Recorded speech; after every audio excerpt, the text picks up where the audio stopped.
నమస్కారం. ప్రతిధ్వనికి స్వాగతం. రాష్ట్ర ఆర్థికాభివృద్ధికి మాత్రమే కాదు, ప్రజల సర్వతోముఖాభివృద్ధికి రాజధాని అనేది అత్యంత కీలకం.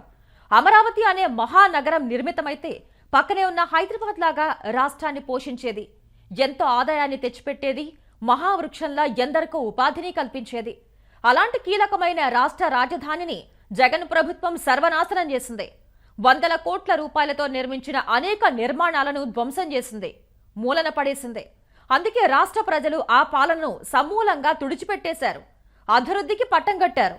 5 ఏళ్ల చెరబెడిన అమరావతి రాబోయే 5 ఏళ్లలో ప్రజా రాజధానిగా అవతరించాలంటే ఏం చేయాలి? ఇది నేటి ప్రతిధ్వని. ఇక చర్చలో పాల్గొంటున్న వారు కందుల రమేష్ గారు, అమరావతిపై పుస్తక రచయిత, డాక్టర్ ఎస్ అనంత్ గారు, ఆర్థిక సామాజిక విశ్లేషకులు. రమేష్ గారు, అమరావతి అనే ఒక మహానగరం మన రాష్ట్రానికి ఎందుకని అవసరం? దానివల్ల యావత్ రాష్ట్ర ప్రజలకు ఎలాంటి ఉపయోగం కలుగుతుంది? ముందు ఆంధ్రప్రదేశ్కి ఒక క్యాపిటల్ కావాలండి. అసలు రాజధాని లేదు, అందుకు అమరావతి అవసరం. ఇప్పుడు దాదాపు 10 ఏళ్ళు పూర్తి అయిపోయింది కొత్త రాష్ట్రం ఏర్పడి. ఇప్పటి వరకు స్పష్టంగా ఇది రాజధాని అని చెప్పుకోలేని పరిస్థితుల్లో ఉన్నాం. ఇన్నాళ్ళ తర్వాత మళ్ళీ అమరావతి గాడిలో పడింది. రాష్ట్రానికి రాజధాని లేకపోతే చుక్కాని లేని నావలగా ఉంటుంది పరిస్థితి, పాలనా యంత్రాంగం పరిస్థితి కూడా. సో ఆ రకంగా క్యాపిటల్ అవసరం, అదొకటి. రెండవది, ఆంధ్రప్రదేశ్కి నగరాల అవసరం కూడా బాగా ఉంది. ఆంధ్రప్రదేశ్లో పట్టణీకరణ చాలా తక్కువ. మీరు తెలంగాణతో పోల్చినా, లేక ఇతర అభివృద్ధి చెందిన రాష్ట్రాలు ఏవైతే ఉన్నాయో దక్షిణాదిలో, ఎస్పెషల్లీ తమిళనాడు కావచ్చు, కర్ణాటక కావచ్చు, మహారాష్ట్ర కావచ్చు, వీళ్ళందరూ కూడా మనకంటే, అంటే ఆంధ్రప్రదేశ్ కంటే చాలా ఎక్కువ పట్టణీకరణ ఉన్నటువంటి రాష్ట్రాలు. అందువల్లే ఆర్థికాభివృద్ధి కూడా అక్కడ ఉంది. ఉదాహరణకి ఆంధ్రప్రదేశ్లో పట్టణీకరణ 2011 జనాభా లెక్కల ప్రకారం 29.6%. అదే ఇండియా మొత్తం, భారతదేశం మొత్తం యావరేజ్ తీసుకుంటే, సగటు తీసుకుంటే 31.16%. అంటే భారతదేశం యావరేజ్ కంటే తక్కువ ఉన్నది ఏపీలో పట్టణీకరణ. తమిళనాడు తీసుకోండి, పక్కనే ఉన్నది, 48.45% పట్టణీకరణ. కేరళలో 47.72%, కర్ణాటకలో 38.67%, తెలంగాణలో కూడా చివరికి 38.9%. దాంతో పోలిస్తే ఆంధ్రప్రదేశ్లో పట్టణీకరణ శాతం 29.6%. పట్టణాలు లేకుండా ఆర్థికాభివృద్ధి జరగదు. ఇది ప్రపంచవ్యాప్తంగా ఉన్న అనుభవం. ఇప్పటికే ప్రపంచవ్యాప్తంగా ఉన్నటువంటి అనేక సంస్థలు కూడా పట్టణీకరణ అవసరాన్ని చెప్పినాయి. ఎందుకంటే పట్టణీకరణ ఉంటే కానీ మీరు ఉపాధి కల్పన అనేది పెరగదు. మనకి ఎక్కువ ఉద్యోగాలు సేవారంగంలో ఉంటాయి. ఈ సేవారంగం అనేది పట్టణాలతో ముడిపడి ఉంది. సో ఆ విధంగా ప్రపంచవ్యాప్తంగా ఇవాళ తీసుకుంటే ప్రజలు 55% మంది నగరాల్లో, పట్టణాల్లో నివసిస్తున్నారు, అన్ని పెద్ద దేశాల్లో కూడా. మీరు అమెరికా తీసుకోండి, 82% మంది పట్టణాల్లో ఉంటారు. కెనడాలో 82% మంది ఉన్నారు. అలాగే బ్రిటన్లో 83% మంది పట్టణాల్లో నివసిస్తున్నారు. ఆస్ట్రేలియాలో 89% మంది, దక్షిణ కొరియాలో 83% మంది. ఇవన్నీ పెద్ద దేశాలు. సింగపూర్ లాంటి చిన్న దేశాల గురించి మాట్లాడడంలా, అక్కడైతే 90%కి పైగా అంతా పట్టణీకరణే ఉంటుంది. ఈవెన్ మనం పోల్చదగ్గ మరొక పెద్ద దేశం ఏది? చైనాలో కూడా 64.7% మంది ప్రజలు పట్టణాల్లోనే నివసిస్తున్నారు. అంతేకాదండి, మనకి ప్రపంచ బ్యాంకు వాళ్ళ లెక్కల ప్రకారం అంతర్జాతీయ స్థూలోత్పత్తిలో, అంటే గ్లోబల్ జీడిపి అంటాం కదా, అందులో 80% నగరాల్లో జరుగుతోంది. అంటే నగరాలే అభివృద్ధికి కేంద్రాలుగా, వాహకాలుగా ఉన్నాయి. అది గుర్తించాలి. ఆ రకంగా ఆంధ్రప్రదేశ్కి పెద్ద నగరం అవసరం. విశాఖపట్నం ఉంది, కానీ ఒక్కటి సరిపోదు, ఇంకా ఎక్కువ నగరాలు కావాలి. అందులో మనకి రాజధాని కట్టుకునే అవకాశం కూడా వచ్చింది కాబట్టి ఆ అవకాశాన్ని ఉపయోగించుకొని మనం నగరాన్ని నిర్మించుకోవాల్సిన అవసరం ఉంది. ఇప్పుడు తెలంగాణ తీసుకోండి, తెలంగాణలో ఇవాళ అతిపెద్ద పట్టణం, నగరం ఏది? హైదరాబాద్ ఇవాళ తెలంగాణ మొత్తాన్ని పోషిస్తోంది. తెలంగాణ ఇవాళ ధనిక రాష్ట్రంగా పేరు పొందింది మొత్తం దేశంలోనే. అంటే కారణం ఏంటి? హైదరాబాద్ నుంచి ఆ రాష్ట్రానికి వస్తున్న ఆదాయం. ఈ కారణాల అన్నిటి వల్ల కూడా మనకి అమరావతిని అభివృద్ధి చేసుకోవాల్సిన అవసరం ఉంది. అనంత్ గారు, జగన్ ప్రభుత్వం దాన్ని కొనసాగించి ఉంటే ఈ రోజు అమరావతి ముఖ చిత్రం ఎలా ఉండేది? అమరావతి కంటిన్యూ చేసినట్టయితే ఇవాళ అడ్వాన్స్ స్టేజ్లో ఉండేదని చెప్పచ్చు. ఎందుకంటే పట్టణం అనేది కట్టడం ఎప్పుడు కంప్లీట్ అవుతుందని నేను అనుకోను. ఎప్పటికప్పుడు ఎక్స్పాన్షన్ జరుగుతూ ఉంటుంది కాబట్టి జరిగేది. కానీ కట్టకపోయినా ఒకలాగా ఉండేది. కానీ ఇప్పుడు అక్కడ జరిగింది ఏంటంటే అమరావతిలో మొత్తం దాదాపు చాలా చోట్ల కనుక చూసినట్టయితే సర్వనాశనం అయింది. ఇప్పుడు ఏంటంటే టీవీల్లో కనపడేది ఒక లెక్క ఉంటుందండి. బట్ ఒకవేళ మీరు వాళ్ళు చూసినట్టయితే రోడ్ల దగ్గర నుంచి, ఇప్పుడు మనం ఏంటంటే టీవీలో చూస్తే రోడ్డు కనీసం సీడ్ యాక్సెస్ రోడ్డు బాగుంది, కొన్ని రోడ్లు తవ్వేశారని మనం అనుకుంటున్నాం. కానీ తవ్వని రోడ్లు అవి కుంగిపోతూ ఉన్న పరిస్థితుల్లో ఇప్పుడు కరకట్ట రోడ్డు దగ్గర నుంచి అన్నీ కనుక చూసుకున్నట్టయితే ఇంటర్నల్ రోడ్స్ కూడా చాలా రోడ్లు కుంగిపోయినాయి, మధ్య రోడ్డు మధ్యలో పెద్ద పెద్ద బీట్లు వచ్చేసినాయి. సో అవన్నీ మళ్ళీ మొదల నుంచి చేసుకురావాలని నేను అనుకుంటున్నానండి. ఎందుకంటే అది అనుకున్న దానికన్నా ఎక్కువ డ్యామేజ్ జరిగిందని నా అభిప్రాయం. ఎందుకంటే చూస్తూ ఉంటాం కాబట్టి అటు వెళ్ళినప్పుడు చాలా ప్రాబ్లమాటిక్గా ఉంటుంది, ఇబ్బందికరంగా ఉంటుంది. అనుకున్నంత సులభంగా అయితే ఉండదు, ఖర్చు ఎక్కువ ఉంది. ఎందుకంటే ఖర్చు అంతా కూడా ఇప్పుడు దాదాపు ఆ షపర్జీ పల్లంజీ వాళ్ళు ఉన్న ఎక్విప్మెంట్ ఏదైతే కాస్ట్ ఉందో అదంతా కూడా దాదాపు తుప్పు పట్టిపోయింది, నాశనం అయిపోయింది. సో నా లెక్క అయితే ఎవరన్నా కనుక ఒకవేళ 50% వరకు పర్వాలేదు అనుకున్నా అది రాంగ్. అది 10%, 15% కన్నా ఉన్న ఎక్విప్మెంట్ పనికిరాదు, కొత్తది తెచ్చుకోవాల్సిందే. సో అవన్నీ కూడా ఎక్స్ట్రా ఖర్చు అవుతుంది తప్ప మామూలుగా ఉండదని నేను అనుకుంటున్నాను. అక్కడ జరిగింది ఈ గత 5 సంవత్సరాల్లో ఏంటంటే కట్టడం ఆపేసి లెక్క ఒకటైతే అసలు ఏమీ చేయకపోవటం, దాని మూలాన అది డిస్యూజ్ లాగా అయిపోయింది. అంత మొత్తం సర్వనాశనం అయిపోవటం మూలాన మళ్ళీ మొదల నుంచి రావాల్సి వచ్చే పరిస్థితి ఉంది. పంట పొలాలను నాశనం చేశారని విమర్శించారు కానీ బట్ పంటలు అయితే ఎక్కడా లేవండి, అంత చెట్లు పుట్టలలాగా వచ్చేసినాయి. రమేష్ గారు, గత ప్రభుత్వం 5 ఏళ్లలో అమరావతిని పాడు చేయడానికి ఎటువంటి ప్రయత్నాలు చేసింది? దానివల్ల మొత్తం రాష్ట్ర ప్రజలు ఎలా నష్టపోయారు? నిర్మించడానికి ఎటువంటి ప్రయత్నాలు చేయలేదు, నిర్మాణ పనులు కొనసాగించడానికి ఎటువంటి ప్రయత్నాలు చేయలేదు. కానీ దానికి ఉరిశిక్ష వేయడానికి, దాన్ని సర్వనాశనం చేయడానికి అమరావతిని రకరకాల ప్రయత్నాలు చేసింది. 1 కాదు 2 కాదు, చాలా చెప్పాలి. నిజానికి జగన్మోహన్ రెడ్డి ప్రభుత్వం గనక కంటిన్యూ చేసి ఉంటే ఆ నిర్మాణ పనుల్ని 2025 అంటే వచ్చే సంవత్సరానికి మొదటి దశ నిర్మాణాలు పూర్తి కావాల్సి ఉంది. అమరావతి నగరం కానివ్వండి, మరే రాజధాని నగరం అయినా సరే దాని నిర్మాణం 10 ఏళ్లలోనో 20 ఏళ్లలోనో పూర్తి అయ్యేది కాదండి. హైదరాబాదు 400 సంవత్సరాల పైన అయింది నిర్మించి, ఇప్పటికీ కూడా అది ఇంకా విస్తరిస్తూనే ఉంది, మనం చూస్తున్నాం మన కళ్ళ ముందు. సో ఆ రకంగా చూసుకుంటే ఎప్పటికీ ఆ పనులు జరుగుతుంటాయి. కానీ మొదటి దశ పనులు 2015-25 మధ్య కాలంలో పూర్తి చేయాలి అనుకున్నారు. 1-2 సంవత్సరాలు లేట్ అయినా కూడా మనకి అతి త్వరలోనే రాజధాని ఫంక్షనల్ క్యాపిటల్ ఒకటి ఉండేది, అది దొరకకుండా చేశాడు 3 రాజధానుల పేరుతోటి. ఆయన 3 రాజధానుల పేరుతోటి 3 ఇటుకలు కూడా వైసీపీ ప్రభుత్వం పేర్చలేకపోయింది, అందరికీ తెలుసు.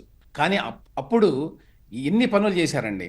అంటే ఇప్పుడు మనకు నష్టం ఏంటంటే అన్ని పనులు చేయడం వల్ల గత ప్రభుత్వం అంటే 2014-19 మధ్యకాలంలో ఇప్పుడు వారు చెప్పినట్టు అనంత్ గారు అవన్నీ కూడా ఇవాళ నిర్మాణాలు శిథిలావస్థలోకి పడిపోయినాయి. 5 సంవత్సరాల పాటు డిస్యూజ్లో ఉండటం వల్ల, వాడకపోవటం వల్ల చాలా నష్టం జరిగింది.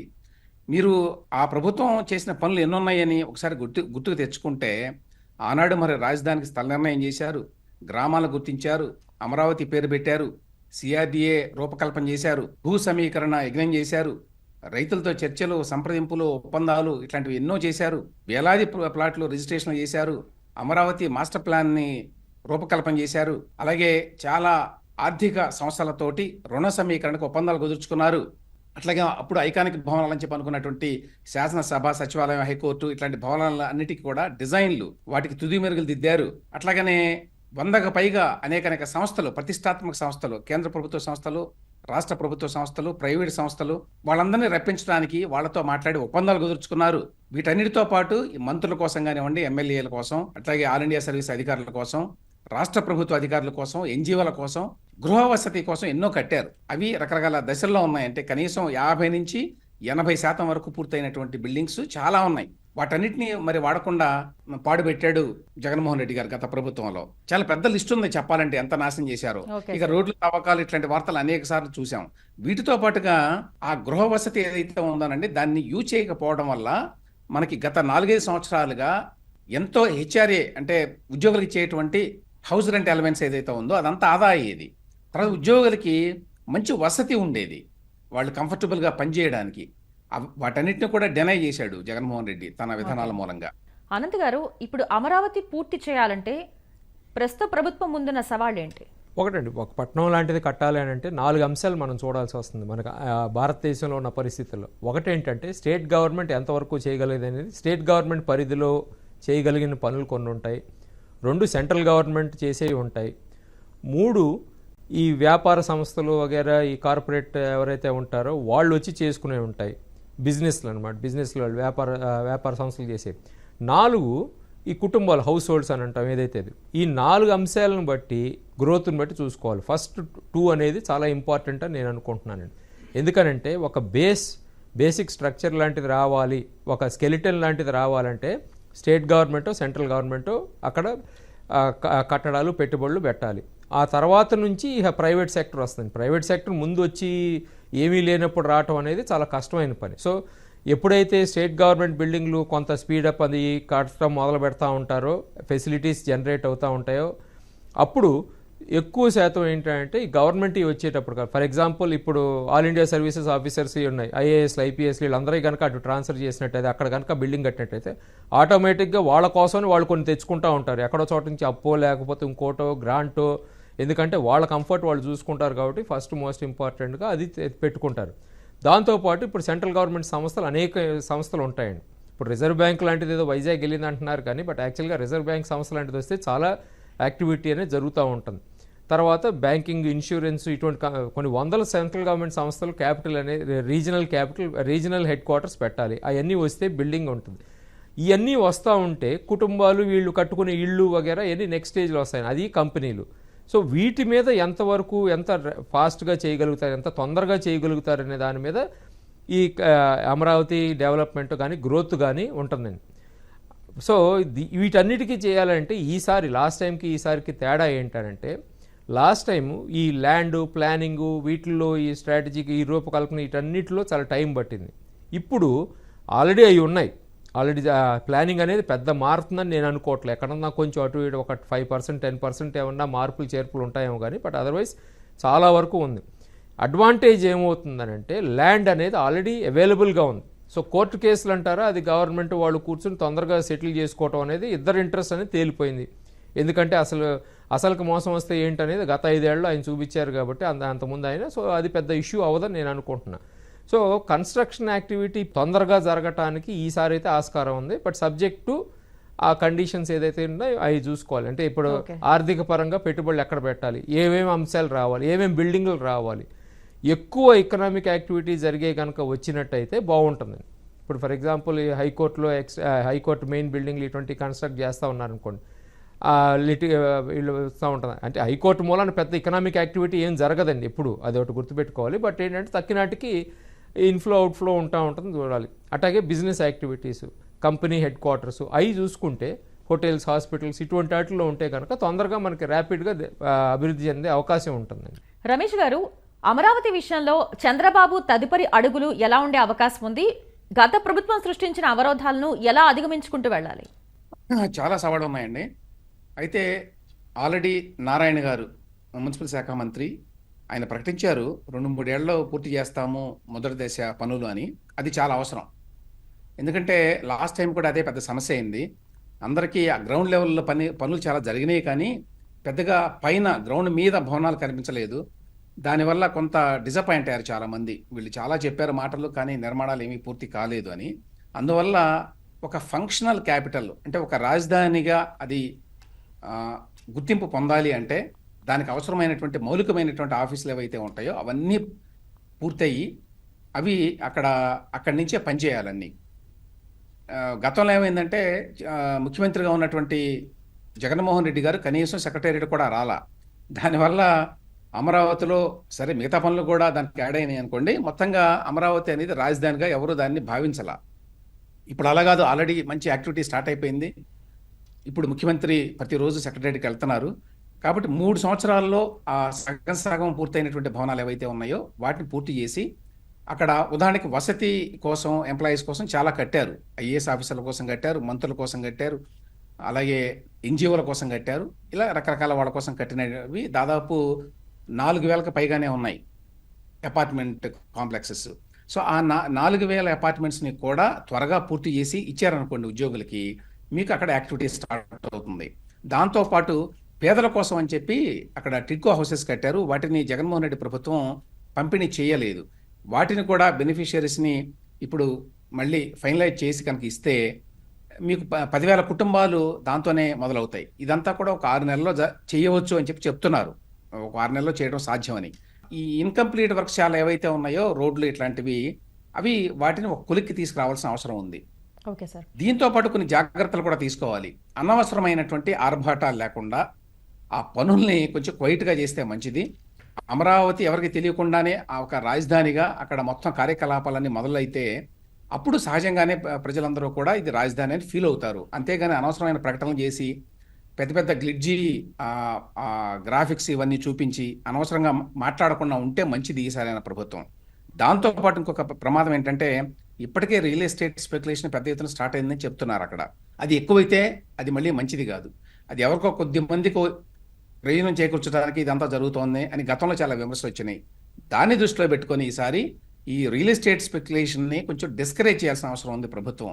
దాన్ని నిరుత్సాహపరచాలి. మధ్యతరగతికి కూడా అక్కడ ఉండేలాగా, అక్కడ నివాసం ఏర్పరచుకునేలాగా ప్రభుత్వం దానికి తగ్గ ప్రయత్నాలు చేయాలి. దాంతోపాటు ఉత్తరాంధ్ర నుంచి అలాగే రాయలసీమ నుంచి కూడా ప్రజలు వచ్చి అక్కడ స్థిర నివాసం ఏర్పరచుకోవడానికి వాళ్ళకి తగిన అవకాశాలు కల్పించాలి. అది వ్యాపార అవకాశాలు కావచ్చు, సేవా రంగంలో అవకాశాలు కావచ్చు, రాజధానులు కల్పించాలి. అనంత్ గారు, ఒకప్పుడు వెనకబడిన తెలంగాణ ప్రాంతం ఈ రోజు అభివృద్ధి పదంలో సాగటంలో హైదరాబాద్ వంటి పెద్ద నగరం ఎటువంటి కీలక పాత్ర పోషిస్తోంది? రేపు భవిష్యత్తులో కూడా అమరావతి కూడా అలాంటి పాత్ర పోషించే అవకాశం ఉందంటారు? ఒకటి హైదరాబాద్ అనేటప్పుడు మనకి బైఫర్కేషన్ అప్పుడు ఒకటి దాదాపు చెప్పారు. ఒక్క హైదరాబాదులోనే కమర్షియల్ ట్యాక్సెస్ 12-13 ఆ ప్రాంతాల్లో సుమారు 40,000 కోట్లు ఆదాయం జనరేట్ చేసేదని అప్పుడు మనకి బైఫర్కేషన్ అప్పుడు చెప్పారు.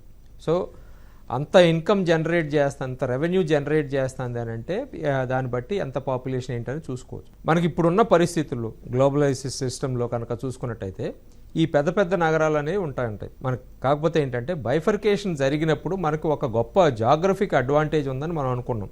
చాలాసార్లు మనం అనుకున్నది ఏంటంటే మనకి స్ట్రాటజిక్గా లొకేషన్ పరంగా చూసుకుంటే మనకి ఎక్కడెక్కడైతే పట్టణాలు ఉన్నాయో, ఇప్పుడు విజయవాడ లాంటిది, ఇప్పుడు విజయవాడ గుంటూరు ఈ అమరావతి రేంజ్ ఏది క్యాపిటల్ రీజన్ ఏదైతే ఉందో ఆ క్యాపిటల్ రీజన్ అనేది సెంట్రల్ పాయింట్గా ఉంది. నార్త్ సౌత్ కానీ లేకపోతే ఈస్ట్ సౌత్ నుంచి ఈస్ట్ కానీ కనెక్టివిటీకి పాసిబిలిటీ ఉందన్నాం. అట్లాగే తిరుపతికి వచ్చేటప్పుడు కల్లా 3 రాష్ట్రాలకి అంటే కర్ణాటక ఇటు ఆంధ్రప్రదేశ్ అటు చెన్నైకి పాసిబుల్, తిరుపతి చిత్తూరు జిల్లా అంతా అప్పుడు ఉమ్మడి చిత్తూరు జిల్లా అంతా కూడా పెరిగే అవకాశం ఉందని అనుకున్నాం. అంటే ఇంకోవైపు ఉత్తరాంధ్ర వైపు కనుక తీసుకున్నట్లయితే ఆల్రెడీ విశాఖపట్నం ఇండస్ట్రియల్ బేస్ అనేది ఉంది కాబట్టి ఆ నేవీ వగేరా ఎన్నిటి మూలాన కూడా అది అభివృద్ధి చెందడానికి అవకాశం ఉందని మనకి యూనిక్గా ఉన్న పొజిషన్స్లో చూసుకున్నట్టయితే 3 మహానగరాలు అభివృద్ధి చెందడానికి అవకాశం ఉందని అనుకున్నాం.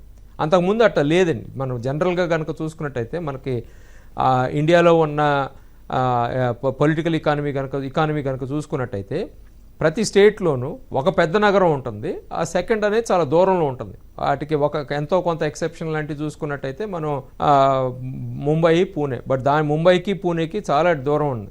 మనకి ఆ పాసిబిలిటీ లేకుండా 3 అభివృద్ధి చెందే అవకాశం ఉందని అనుకున్నప్పటికీ మనకైతే అన్ఫార్చునేట్గా గత 5 ఏళ్ల మూలన ఏమీ అభివృద్ధి చెందలేకపోయింది. ఏది అభివృద్ధి చెందలే.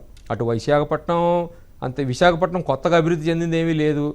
ఇటు రాజధాని ప్రాంతం అంటే చెప్పుకోదగ్గ అవసరం లేదు. అటు అని చెప్పి రాయలసీమలో తిరుపతి లాంటివి ఏమన్నా తిరుమల మూలాన వచ్చే డెవలప్మెంట్ లాంటివి జరిగినాయి, కానీ కొత్తగా తిరుమల మూలాన లేకపోతే చిత్తూరులో శ్రీ సిటీ ఆల్రెడీ ఉన్నాయి, ఎప్పటి నుంచో ఉన్నాయి, వాటిల్లో డెవలప్మెంట్ జరిగింది. కానీ ఇంకా హీరో గ్రూప్ వాళ్ళు పెట్టుకుందాం అనుకున్న ప్లాంట్లో ఏమీ రాలా. సో ఇప్పుడైనా అది తీసుకొచ్చి మళ్ళీ రివైవ్ చేసుకోగలిగితే దీర్ఘకాలంలో మనకు ఉపయోగం ఉంటుంది, ప్రజలకు ఉపయోగపడతా ఉంటుంది. రమేష్ గారు, భవిష్యత్ రాజధాని అవసరాలను దృష్టిలో ఉంచుకుని డ్రైనేజీ, తాగునీరు, విద్యుత్తు, కేబుళ్లు వంటివి భూగర్భంలోనే వేసి నిర్మించిన సీడ్ యాక్సెస్ రహదారి, అలాగే 36 ఆర్టిలరీ రహదారులు పూర్తయితే ప్రజలకు ఎటువంటి ప్రయోజనం కలుగుతుంది? ముందుగా రాజధాని నగరం అందుబాటులోకి వస్తుందండి, అది కావాల్సింది. ఆ తర్వాత పాలన గాడిలో పడుతుంది. ఒకసారి రాజధాని అంతా పూర్తయితే ఒక కొత్త ఉత్తేజం వస్తుంది రాష్ట్రానికి రాజధాని ఉండటం వల్ల.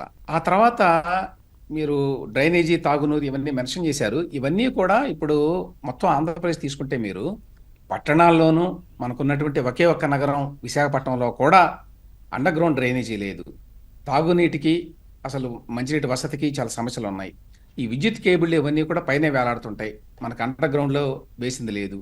కమ్యూనికేషన్ కేబుల్స్ వేయడానికి కూడా తగినటువంటి అక్కడ ఆ మౌలికమైన సదుపాయాలు లేవు, ఇప్పటికీ ఎక్కడా లేవు మొత్తం రాష్ట్రంలో. అట్లాంటిది అమరావతిలో మనకు ఒక ఐడియల్ సిటీ నిర్మాణం కనుక జరిగితే దాన్ని మోడల్గా తీసుకొని, దాన్ని ఇన్స్పిరేషన్గా తీసుకొని మిగతా చోట్ల కూడా ఆ రకమైనటువంటి మౌలిక సదుపాయాలు కల్పించడానికి అవకాశం ఏర్పడుతుంది. అది అమరావతిలో ఒక చోట బ్రహ్మాండంగా కట్టుకొని మిగతా చోట వదిలేయడానికి లేదు. కాబట్టి మిగతా రాష్ట్రం అంతా కూడా ఈ రకమైన సదుపాయాలు కల్పించడానికి ఒక మోడల్గా మనకి అమరావతి ఉపయోగపడుతుంది. అమరావతిలో అది ఆ, ఒక గ్రీన్ నగరంగా వాళ్ళు ప్లాన్ చేశారు. అది ఒక ఎన్వైరన్మెంటల్ ఫ్రెండ్లీ నగరంగా ప్లాన్ చేశారు. వాటన్నిటిని దృష్టిలో పెట్టుకొని డెవలప్ చేస్తారు రేపు. చేసినప్పుడు దాంతో పాటుగా నేను ఇంతకుముందు చెప్పినట్టు అండర్ గ్రౌండ్ డ్రైనేజ్ అనేది తీసుకోండి. విజయవాడలో లేదు, గుంటూరులో లేదు, తిరుపతిలో లేదు, విశాఖపట్నంలో లేదు, ఎక్కడా లేదు అండర్ గ్రౌండ్ డ్రైనేజ్ మనకి 100%. ఇవన్నీ చేయాల్సిన అవసరం ఉంది. అయితే ఇప్పుడు అమరావతిలో దీన్ని పూర్తిగా 100% చేయడానికి అవకాశాలు ఉన్నాయి, కొత్త నగరం కాబట్టి, గ్రీన్ ఫీల్డ్ సిటీ కాబట్టి. అక్కడ చేసిన తర్వాత దాన్ని ఆదర్శంగా తీసుకుని మిగతా చోట్ల కూడా ఈ అవకాశాలన్నీ కల్పించడానికి మార్గం ఏర్పడుతుంది ఒకటి. రెండవది, అమరావతి కనుక పూర్తయితే ఏ రకమైన ప్రయోజనం కలుగుతుంది రాష్ట్ర వ్యాప్తంగా ప్రజలకి, ఏ విధంగా కలుగుతుందంటే అమరావతి నుంచి గతంలో వాళ్ళు చేసినటువంటి క్యాల్కులేషన్స్ ప్రకారం చాలా ఆదాయం వస్తుందండి. ముందు 14,000 కోట్లు ఆదాయం వస్తుందని చెప్పి వాళ్ళు లెక్కేశారు, 26 నుంచో ఏమో. కానీ ఇప్పుడు లేట్ అయిపోయింది అనుకోండి. గత 5 సంవత్సరాలకి ఏ పనులు జరగకపోవడం వల్ల మనకి ఇప్పుడు ఏది సిద్ధం కాల. కానీ అన్ని సిద్ధమైతే 14,000 రూపాయల ఆదాయం ఏడాదికి ప్రాపర్టీ ట్యాక్స్ ఇట్లాంటి వాటి ద్వారా వస్తుంది, సిటీ ఇన్కమ్ అది. దానికి తోడు ఈ భూముల విలువ ఇవన్నీ పెరగడం వల్ల దశల వారీగా ల్యాండ్ పార్సల్స్ అమ్మాలి అని చెప్పి వాళ్ళు పెట్టుకున్నారు. ఆ ప్రకారం చూసినా కూడా మీకు 10,000 ఎకరాలు ఇప్పటికే ఉన్నాయి. ఈ 10,000 ఎకరాలు ₹1 కోటి అనుకున్న లక్ష కోట్లు, ఖచ్చితంగా అది ₹1 కోటి నుంచి 10 కోట్ల వరకు వెళ్తుంది అతి త్వరలో. కాబట్టి పెద్ద ఎత్తున ఆదాయం వస్తుంది అమరావతి నుంచి. ఆ ఆదాయాన్ని రాష్ట్ర వ్యాప్తంగా ఇతర ప్రాంతాలన్నిటికీ కూడా ఖర్చు పెట్టడానికి అవకాశం ఉంటుంది. ఆ రకంగా రాష్ట్రంలో ప్రజలందరికీ కూడా అమరావతి అనేది ఒక కామధేనువులాగా ముందు ఉండబోతోంది. అనంత్ గారు, అమరావతిలో జగన్ సృష్టించిన విధ్వంసాన్ని అధిగమించి అడ్డంకుల్ని దాటుకుని ముందుకెళ్లేందుకు చంద్రబాబు ప్రభుత్వానికి ప్రజల నుంచి కానివ్వండి, ప్రతిపక్షాల నుంచి కానివ్వండి, ఎలాంటి సహకారం అవసరం? అంటే ఒకటి ప్రజల దగ్గరికి వచ్చేటప్పుడు కల్లా ఓవర్ ఎక్స్పెక్టేషన్ అయితే ఉంది. అది ఏంటంటే ఏమనుకుంటున్నారంటే లాస్ట్ టైం ఏమీ జరగలేదు కాబట్టి ఈసారి అన్నీ అయిపోతాయి అని చెప్పి, ఇందాక వక్తలు చెప్పినట్టుగా ఆర్భాటం అనేది కొంచెం తగ్గించుకుని, అట్లాగే గ్రాఫిక్స్ లాంటివి ఏంటంటే ఎక్కువ దాని మీద కాన్సన్ట్రేట్ చేయకుండా రియాలిటీలో చూసుకోవటం అనేది గవర్నమెంట్ వైపు నుంచి కానీ లేకపోతే ప్రజల వైపు నుంచి కానీ చూసుకోవటం ఇంపార్టెంట్. అంటే ఎక్స్పెక్టేషన్ మరీ ఎక్కువ ఉంటే డెఫినెట్గా డిసప్పాయింట్ అవ్వటం అనేది జరుగుతుంది. ఇప్పుడే కాదండి, ఎప్పుడైనా అంతే. అపోజిషన్ నుంచి పెద్ద అంటే లెజిస్లేటివ్గా చూసుకున్నట్టయితే ఏమి ఉండదు, ఎందుకంటే 2 పార్టీలు కలిపి అవసరమైన దానికన్నా చాలా ఎక్కువ ఉంది కాబట్టి ఆ ప్రాబ్లం లేదు. రైట్ సార్, ధన్యవాదాలు సార్. రమేష్ గారు, అనంత్ గారు చర్చలో పాల్గొన్నందుకు. ఇది నేటి ప్రతిధ్వని.